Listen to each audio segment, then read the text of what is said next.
Good evening, Justice. And it is not Thursday, it is Friday. 100% my fault, but don't worry, that won't happen again.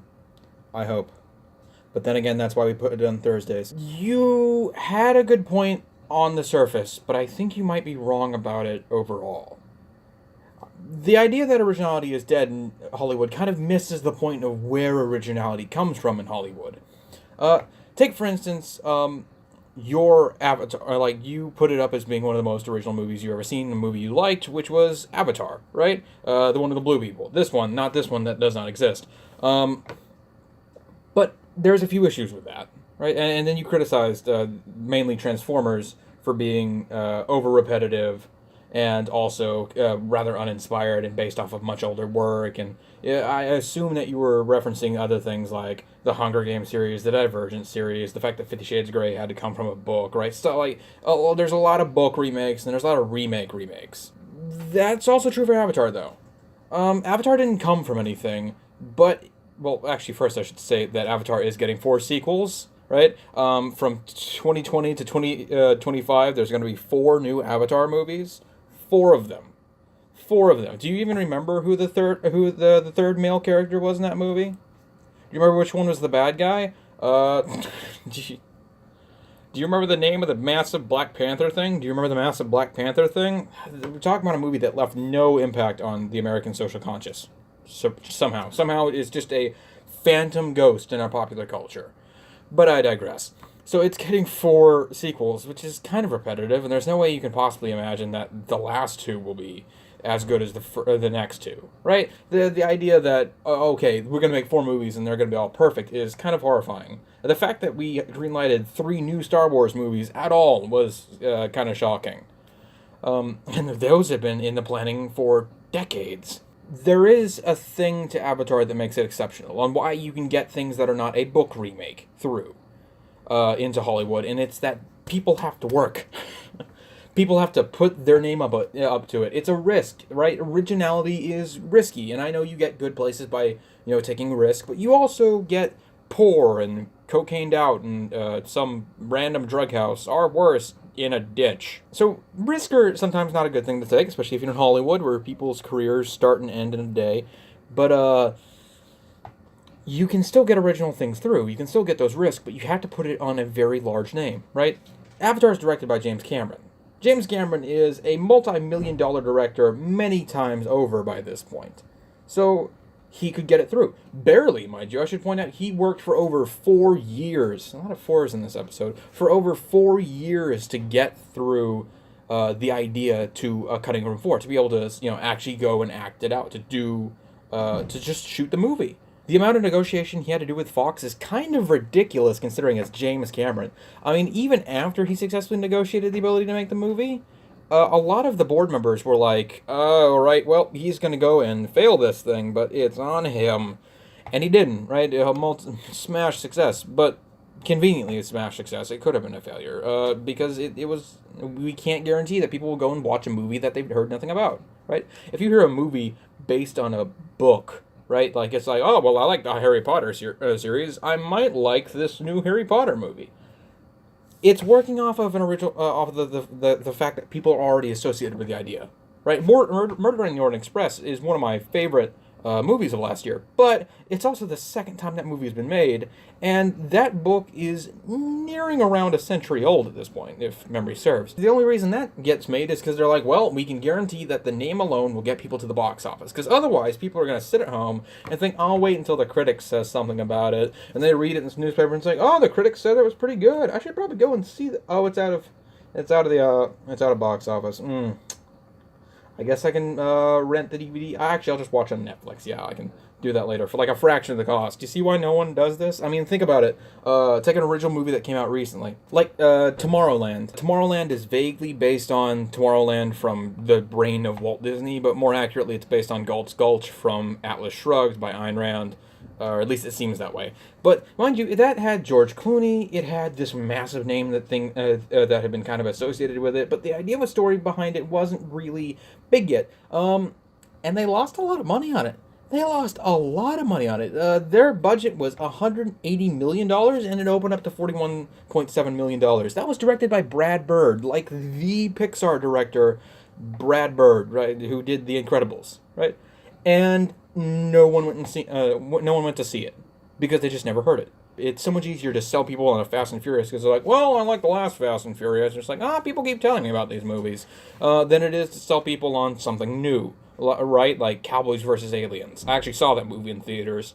Was it rubbish? It was definitely an action flick about cowboys versus aliens. But, okay, not every original piece of text is a gold mine, but there's the point again. Original text and original movies fail sometimes. They fail often, actually, and that's the main issue here. But I think you also kind of oversold it. Like, the only time you ever have a director come forward with an original idea, it has to be they're either an established director or that's it. That's it. It's an established director. There is one time in history where a man came forward with a completely original idea to a big company. I should point that out, to a big production company. With an original idea without having a lot of directorial experience, and that was Orson Welles with Citizen Kane. And I should point out, Orson Welles had already been doing radio theater for like 6 years at that point. He had made his own theater company, and he even had done a multitude of stage productions. He had voice acted at least in 2 separate movies, including the old Robinson Crusoe from 1940. So even like its first hit prodigy of Orson Welles had experience behind him to back him up, and that's the only reason he got through to a big company. And I know you might be thinking, wait a second, someone else started with an original movie. Quentin Tarantino started with the original movie, but he didn't. I mean, okay, but he didn't bring it to a big production company. He was actually convinced by a man at a birthday party to convince him to write his first screen rip, which was, I think, called My Birthday Party. Check me out on that one here. And the first time he ever produced a big film, right, was Reservoir Dogs, 1992. Problem, though, he was still an independent at this point. He was an independent filmmaker. Actually, I think he still is now. Right? I think he's got his own company, doesn't it? That's what you got to do. You got to found your own company if you want to make a big hit movie, right, with an original idea. Because no one will take your idea because they're scared of losing their profit. That's the whole idea. You know how many people work on projects like these? And if it's an original idea and they took a big risk and people lose their shirts over it, people are going to be mad. And people's reputations are going to be tarnished. So it's a risk they can't take. And you were talking earlier, you were talking later on in your video about how Netflix and Hulu and online things are changing that. But they're not. I know you may be able to think of a few shows that come out on Netflix that are great shows, right? But I'm willing to bet one of two things. Either one, it's based off of something that was already successful, or number two, it's in the hands of someone that already proved their worth. Take for instance, Orange is the New Black. Orange is the New Black. I don't recall Orange is the New Black. That seems like it was a completely new thing, but it wasn't. It was based off of a biography by Pippa Kerman, Orange is the New Black, My Year in a Woman's Prison. That was selling successfully, and that's why they were able to produce it. Take House of Cards, for instance. Sure, in House of Cards, Bo Willman, the series creator, wasn't the biggest name you've ever heard of, but you know what? House of Cards isn't a new series either. It comes from a 1990 BBC miniseries, also called House of Cards, and it's based off a book by Michael Dobbs. So it's got its own basis. And it's also got some big name people who are willing to risk their names for it, right? Kevin Spacey produced it. Mind you, it's not like his name's worth that much anymore. Take, for instance, The Crown. The Crown is a good movie. The Crown, fantastic TV series, pretty original. It does have a big name behind it, and the big name is Peter Morgan. You might not know Peter Morgan too well because he's more of a British guy, but he did The Queen, he did Frost/Nixon. He wrote the screenplay or adapted it. It's vague. No one, people tell me different things. I'm reading different things here, but he had to do with the creation of the movie Tinker Tailor Soldier Spy, which was a big movie. I mean, it wasn't super well sold, but it was there too. And he was the co-writer for Skyfall. So what I'm getting at here is you can't do original things without either being very successful ahead of time to be able to risk your career for an idea, which is rare and ludicrous. Why would you ever do that? But, some people want to go big, and they do, and it works for them. But, well, you can't just start from the top, right? You don't start as a CEO or a head director. You've got to work your way up. Like, for instance, probably the closest to bottom of the barrel when it comes to, like, director creators for original Netflix series, Stranger Things, right? Stranger Things is original, at least as far as I can tell.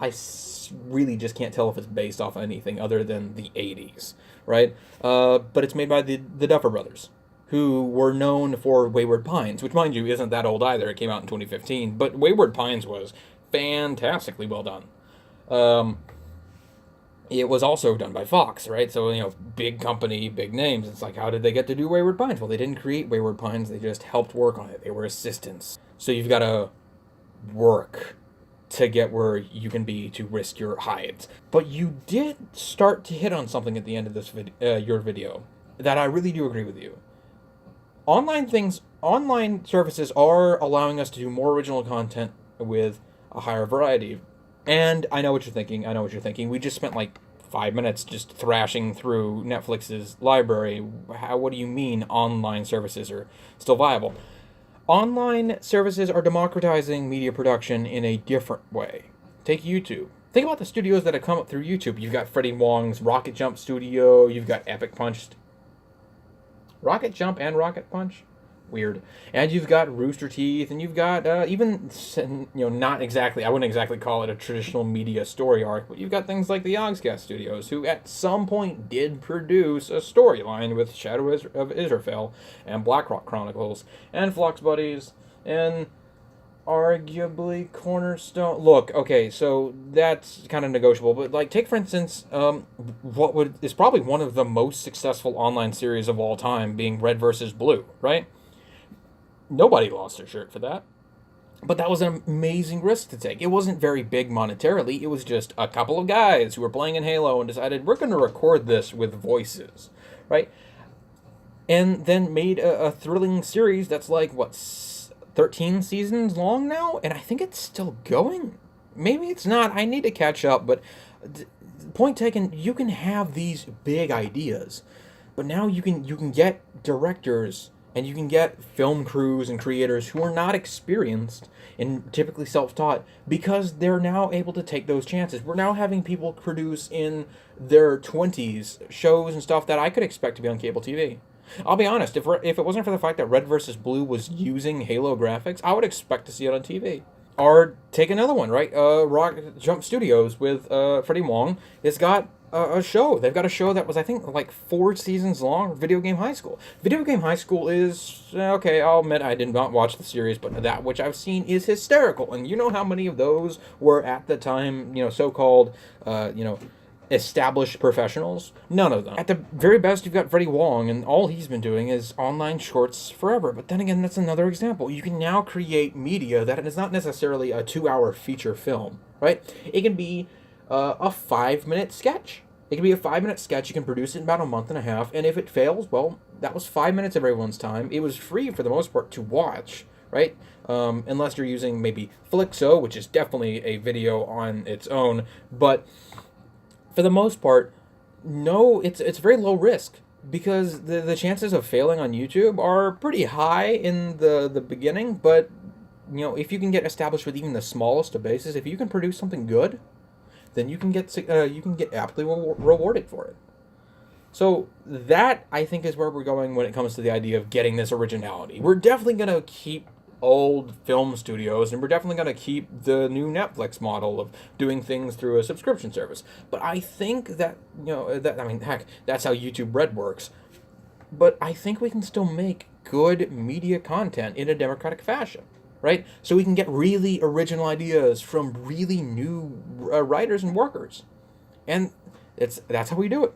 We're going to do it online. We're going to do it in a space where the monetization comes almost exclusively through watching ads. Or at the best, or at the worst, it works like a microtransaction. Pay a few tokens and you get to watch a video or something. It's a new era for us to do interesting content. And we can do content that's no longer just the same, has to be a fictionalized story. We're now able to do stories and ideas in a completely different context. Right?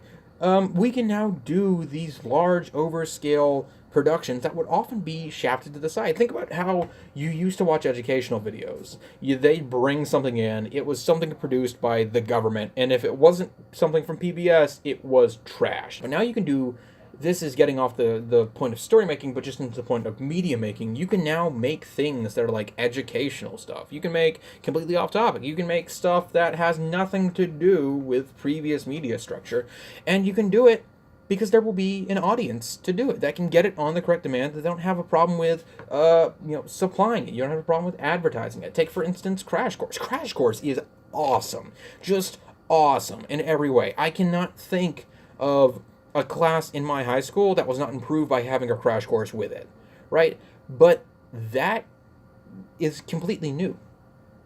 The idea of being able to produce media that is so niche like this that, you would never go out of your way to buy it and you would never go out of your way to advertise it, that is incredibly new, but that is absolutely going to save media. I think the future for media is vast and very interesting and very original. And it's because we're able to make these democratic fashions. We're able to let people vote with their time and not necessarily vote with their wallets. And it's working. So I think you were wrong about originality being necessary in old media and how they do it in Hollywood and how they do it in Netflix and how they do it in other systems nowadays. But I think you're absolutely right in the fact that our new internet services will save us in giving us this original, interesting content with high risk and high possible reward. And that is a future I'm excited to be a part of because it's just going to be so fun. You guys are still here. Oh, well, in that case, since you're still here, I'd like to ask, if you have anything you'd like to say, if you'd like to talk to us, please drop us a line in the comment section. We're always willing to respond. If you like the video, please hit a like. It helps us out a lot. If you'd like to see more videos like this with me and Justice talking about these topics in the future, please hit that subscription and that little notification bell so you can get a notification whenever we do our next videos. It's Mondays and Thursdays every week of the month. If you have suggestions for a future topic, please drop us a line in the comments too, or even in the Reddit page below. I will see you guys on Monday. And Justice, I think you'll like this topic.